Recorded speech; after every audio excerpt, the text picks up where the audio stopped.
اللہ تعالیٰ نے جو انسان پیدا کیے ہیں ان کے مزاج مختلف ہیں. ان میں کچھ لوگ ہوتے ہیں جو قوی ہوتے ہیں ارادے کے، جو فیصلہ کر لیا ڈٹ گئے. کچھ لوگوں میں وہ قوت ارادی اتنی مضبوط نہیں ہوتی، وہ ادھر ادھر سوچتے رہتے ہیں. کچھ لوگ جسمانی طور پر بہت توانا ہوتے ہیں، کچھ لوگ جسمانی طور پر پیدائشی طور پر کمزور ہوتے ہیں. تو اگر کوئی قوت ارادی کمزور رکھنے والا شخص ہے، وہ بھی تو اللہ کی تخلیق ہے، اللہ کا بندہ ہے، خطاؤں کا ظہور ہو جاتا ہے، توبہ کرتا ہے، پھر کچھ عرصے کے بعد پھر خطا کا ظہور ہو جاتا ہے، پھر توبہ کرتا ہے. تو ہم تو یہ سمجھیں گے کہ ایک حد کے بعد پھر اس کی توبہ قبول نہیں ہونی چاہیے. لیکن حدیث سنیے. وعن ابی ہریرہ رضی اللہ تعالی عنہ قال قال رسول اللہ صلی اللہ علیہ وسلم ان عبدا اذنب ذنبا، یقیناً ایک بندہ جو ہے وہ ایک گناہ کرتا ہے. فقال، پھر وہ کہتا ہے رب، اے میرے پروردگار، اذنبت فاغفر لی، مجھ سے گناہ ہو گیا ہے، مجھے معاف فرما دے. فقال ربہ، تو پروردگار یہ کہتا ہے اعلم عبدی ان لہ ربا یغفر الذنب ویأخذ بہ، میرا یہ بندہ یہ جانتا ہے کہ اس کا ایک رب ہے جو گناہ معاف بھی کر سکتا ہے اور سزا دے بھی سکتا ہے. کیا معنی ہوئے؟ گناہ اس نے کیا ہے لیکن جانتا ہے اللہ کو کہ وہ معاف بھی فرما سکتا ہے، تبھی تو وہ اللہ سے معافی کی درخواست کر رہا ہے. اس کے اس جاننے کی بنیاد پر، اس کے اس علم کی بنیاد پر، اس کے اس ایمان کی بنیاد پر فرمایا غفرت لعبدی، میں نے اپنے بندے کو معاف کر دیا. ثم مکث ما شاء اللہ، پھر وقت گزرا جتنا کہ اللہ نے چاہا. ثم اذنب ذنبا، پھر اس سے گناہ ہو گیا. فقال رب اذنبت ذنبا فاغفر، پھر کہتا ہے پروردگار مجھ سے گناہ ہو گیا، پھر مجھے معاف فرما دے. فقال ربہ، اللہ فرماتا ہے عالم عبدی ان لہ ربا یغفر الذنب ویأخذ بہ، میرا بندہ ہے نا جو جانتا ہے کہ اس کا ایک رب ہے، ایمان باللہ اس کے اندر ہے، تبھی تو پکار رہا ہے. اور یہ بھی جانتا ہے کہ وہ گناہ معاف بھی کر سکتا ہے اور چاہے تو پکڑ بھی سکتا ہے، سزا بھی دے سکتا ہے. تو فرمایا، اللہ تعالیٰ فرماتے ہیں میں نے فرمایا کہ میں نے معاف کر دیا. ثم مکث ما شاء اللہ، پھر ایک عرصہ گزرا اس کے بعد. ثم اذنب ذنبا، پھر اس نے گناہ کیا. قال رب اذنبت ذنبا آخر، اس نے کہا پروردگار میں نے تو پھر ایک اور گناہ کر دیا، فاغفر لی، مجھے بخش دے. فقال اعلم عبدی ان لہ ربا یغفر الذنب ویأخذ بہ، میرا بندہ جانتا ہے نا کہ اس کا ایک رب ہے جسے وہ پکار رہا ہے، کہ وہ جانتا ہے کہ اسے اختیار حاصل ہے کہ چاہے تو بخش دے اور چاہے تو پکڑ لے. اس کے اس علم، اس ایمان کی بنیاد پر میں نے اسے معاف کر دیا. ایک اور حدیث، میں نے چونکہ اس گفتگو کے لیے ان احادیث پر تفحص کیا ہے، یہ تو بہت ہیں حدیثیں، میں نے ان میں سے کچھ چنی ہیں. ہمارے بعض واعظ ناصح وہ بھی کسی شخص کو روکتے رہے، برائیوں سے روکتے رہے، نہیں رکتا تو کہیں غصے میں آ کے اللہ تجھے کبھی معاف نہیں کرے گا. یہ کتنا بڑا جرم ہے، اس کا اندازہ کیجئے اس حدیث سے. تم میرے بندے کو میری رحمت سے مایوس کر رہے ہیں، کتنا بڑا جرم ہے، اس کا اندازہ کیجئے.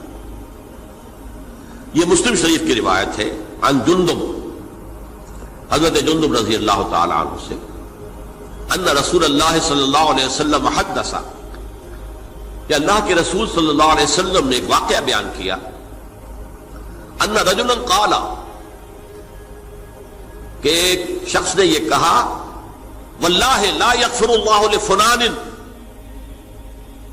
کہ خدا کی قسم اللہ تعالیٰ فلاں شخص کو کبھی معاف نہیں کرے گا. وَأَنَّ اللَّهَ تَعَالَى قَالَ، اس پر اللہ تعالیٰ نے یہ فرمایا منزل نزیت اللہ علیہ، یہ کون ہے جو میرے اوپر حکومت کرنے والا آ گیا، جو میری طرف سے حکم لگا رہا کہ میں کبھی معاف نہیں کروں گا؟ منزل نزی، کون ہے وہ شخص؟ الذی اللہ علیہ انی لا اغفر لفلان، کہ میں فلاں شخص کو کبھی معاف نہیں کروں گا، قد غفرت لفلان، اس کو تو میں نے معاف کر دیا، واحبطت عملہ، اس شخص کے تمام اعمال میں نے ضائع کر دیے کہ تم نے میرے بندے کو مایوس کیا۔ یہ ہے جرم کی انکار۔ تو توبہ کی دعوت دیتے رہو، توبہ کے لیے لوگوں کو آمادہ کرتے رہو، توبہ جو ہے اس کے لیے ترغیب دیتے رہو، اللہ تعالیٰ معاف فرمانے والا۔ اب آخری حدیث سنا رہا ہوں، یہ تو بہت ہی عجیب حدیث ہے اور متفق علیہ، یہ بخاری اور مسلم دونوں میں۔ حضرت ابو سعید الخدری رضی اللہ تعالی عنہ جو ہے وہ اس کے راوی ہیں۔ حضور نے فرمایا کانا فی من کانا قبلکم رجل قتل 99 نفسا، تم سے پہلے جو امت تھی بنی اسرائیل، گویا کہ ان کا ذکر ہے، اس میں ایک آدمی ایسا تھا جس نے 99 قتل کیے تھے۔ اب آپ اندازہ کیجئے کتنا بڑا گناہ کبیرہ ہے قتل۔ قرآن مجید میں آتا ہے وَكَأَنَّمَا قَتَلَ النَّاسَ جَمِيعًا، اگر ایک انسان کو بھی ناحق قتل کر دیا گیا تو یہ ایسے ہی ہے گویا کہ اس نے پوری نوع انسانی کو قتل کر دیا، اس نے 99 قتل کیے۔ فَهَلْ لَهُ مِن تَوْبَةٍ، پھر اس کے بعد یہ ہوا کہ اس کے اندر توبہ کا جذبہ پیدا ہوا۔ فَسَأَلَ عَنْ أَعْلَمِ أَهْلِ الْأَرْضِ، تو اس نے پھر سوال کیا، لوگوں سے پوچھا کہ زمین میں رہنے والوں میں کون سب سے بڑا عالم ہے؟ فَدُلَّ عَلَى رَاهِبٍ، تو اسے بتایا گیا فلاں راہب فلاں جگہ پر ہے، وہ بہت نیک ہے، بڑا عالم ہے۔ فَأَتَاهُ، وہ اس کے پاس آیا، فَقَالَ أَنَّهُ قَتَلَ 99 نَفْسًا فَهَلْ لَهُ مِن تَوْبَةٍ، انہوں نے کہا دیکھیے راہب صاحب، میں نے 99 انسان قتل کیے، اب مجھے یہ بتائیے کہ میرے لیے توبہ کا کوئی امکان ہے؟ فقال لا، انہوں نے کہا نہیں۔ فقتلہ، اس نے اس کو بھی قتل کر دیا۔ فکمل بہ 100، اپنی سینچری مکمل کر لی، مطلب 99 کے بعد ایک کی کسر تھی، اس کو بھی قتل کیا، 100 پورے کر لیے۔ ثم سأل عن عالم اہل الارض، پھر اس نے پوچھا کوئی اور کوئی بڑے عالم انسان ہو۔ فدل علی رجل عالم، پھر اس کی رہنمائی کی گئی ایک بڑے عالم شخص کی طرف۔ فقال انه قتل 100 نفس، تو اس نے وہاں جا کر کہا کہ میں 100 انسان ہلاک کر چکا ہوں، قتل کر چکا ہوں۔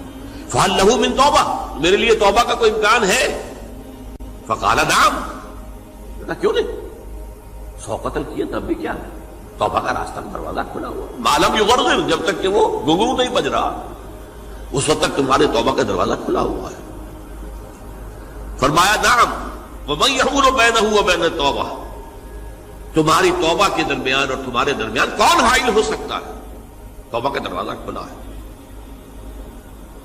لیکن ساتھ ہی کہا انطلق الی ارض کذا و کذا، اب تم ایسے کرو جہاں تم رہتے ہو وہاں نہ جاؤ واپس، وہاں کا ماحول اچھا نہیں ہے، معاشرہ اچھا نہیں ہے، ہو سکتا ہے کہ تم توبہ پر قائم نہ رہ سکو، تم فلاں جگہ چلے جاؤ، وہاں اچھے لوگ آباد ہیں، ان میں جا کر رہو۔ فإن بها أناسا يعبدون اللہ تعالی، وہاں ایسے لوگ آباد ہیں جو اللہ کی بندگی کرتے ہیں۔ فاعبد اللہ معهم، تو تم ان کے ساتھ مل کر اللہ کی بندگی اور پرستش کرو۔ ولا ترجع الى ارضک، اپنی زمین کی طرف اپنے وطن میں واپس بن جاؤ۔ فإنها ارض سوء، وہ بری جگہ ہے۔ فانطلقا، تو وہ چل پڑا، ہجرت کر رہا ہے، اس جگہ جا رہا ہے جہاں کا راہب نے بتایا تھا۔ حتی اذا نصف الطریق، جب آدھا راستہ اس نے پورا کر لیا، اتاہ الموت، موت آ گئی۔ فاختصمت فیہ ملائکۃ الرحمت و ملائکۃ العذاب، اب وہ جہنم کے فرشتے بھی آ گئے اس کی جان قبض کرنے کو، اور جنت کے بھی آ گئے۔ فقالت ملائکۃ الرحمہ، رحمت والے جو فرشتے ہیں جنت والے، انہوں نے کہا جا تائبا مقبلا بقلبہ اللہ تعالی، یہ شخص توبہ کر کے اللہ تعالیٰ کی طرف ہجرت کر رہا تھا، اس لیے اس کی نیت کی بنیاد پر اب یہ جنتی ہے، لہذا اس کی روح ہم قبض کریں۔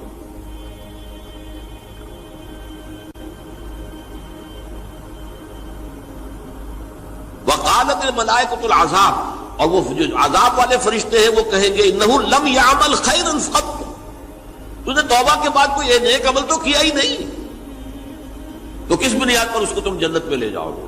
اس کو تو دوزخ میں جانا چاہیے۔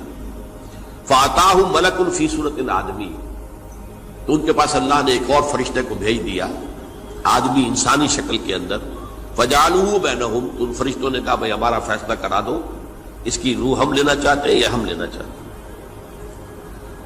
انہیں حکم بنا دیا۔ فقال قیسوا ما بین الارضین فإلی ایتہما کان اقرب، کہ تم فاصلہ ناپ لو جہاں سے وہ چلا ہے اور جہاں جا رہا تھا اور یہاں اس کی موت ہو رہی ہے، تو کون سا فاصلہ زیادہ ہے؟ جب ناپا گیا، بلکہ ایک حدیث میں آتا ہے کہ اس پر اللہ نے زمین کو جو ہے حکم دے دیا، ایک طرف والی زمین تو سکڑ جا، دوسری والی جو ہے تو پھیل جا، تاکہ وہ جو جدھر جو جا رہا تھا وہ زیادہ قریب ہو جائے بنسبت اس کے کہ جہاں سے وہ چلا تھا۔ تو اس فیصلے پر پھر جو فرشتے تھے، جو کہ رحمت کے فرشتے تھے، وہ اس بندے کو لے گئے جنت کے اندر۔ یہ ہے توبہ کی عظمت اور اس کی تاثیر۔ کمایا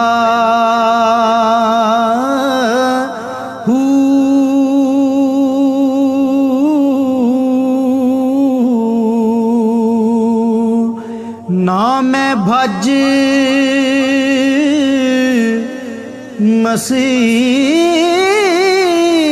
مسیتی وڑیا، نا تسبا